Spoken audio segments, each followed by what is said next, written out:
adventures. On a quiet island in the middle of the sea lived Vivi, the tiniest volcano in the world. She wasn't loud or fiery like the others. Vivi puffed little clouds of steam and dreamed of making a friend. Each morning, she watched the sea shimmer and dance. "She's so graceful," Vivi whispered. "I wish we could be friends." But every time Vivi bubbled or rumbled, the waves pulled back in fear. "She's too scary," they murmured. Vivi grew shy. "I didn't mean to frighten her," she sighed, hiding her steam with leaves. One day, a seabird flew by and saw her looking glum. "Why so quiet, little volcano?" "I want to talk to the sea," Vivi said, "but I scare her away." The seabird tilted his head. "Maybe she doesn't understand your language yet." Vivi thought, "What if I learn to speak softly?"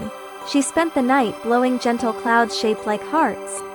The next morning, the sea noticed the puffs. "Are those for me?" she asked, sparkling. Vivi blushed red. "Yes, I just want to say hello, without lava or noise." The sea rolled in closer, curious. No volcano ever tried to talk gently before. Vivi giggled, sending out a puff shaped like a dolphin. The sea laughed and splashed back with bubbles. Day by day, they played this way: steam and splash, giggles and waves. The fish peeked up. "Is the volcano smiling?" the coral whispered. "She's glowing in a kind way." Vivi still rumbled now and then, but the sea didn't run anymore. She knew Vivi's heart was kind.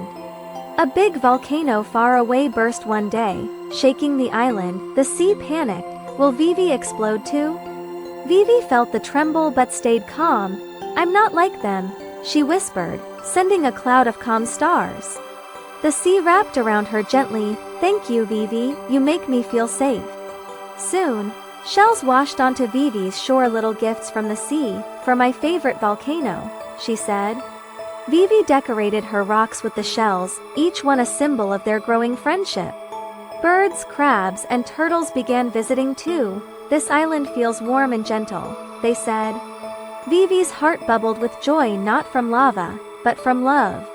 The sea shimmered under the moonlight. "You didn't need to be big or loud to be special. You just needed to be you," she said, sending a wave that shaped into a smile. Vivi giggled. "And you didn't need to hide. I was just learning how to speak your language." Now every night, the sky above glows with stars shaped like steam and waves dancing together. And whenever someone feels too shy to say hello, they remember Vivi the volcano who made a friend by being gentle. Because sometimes quiet hearts have the loudest love. Thank you for watching. Don't forget to like our videos and to subscribe to our channel. See you for next video. Bye!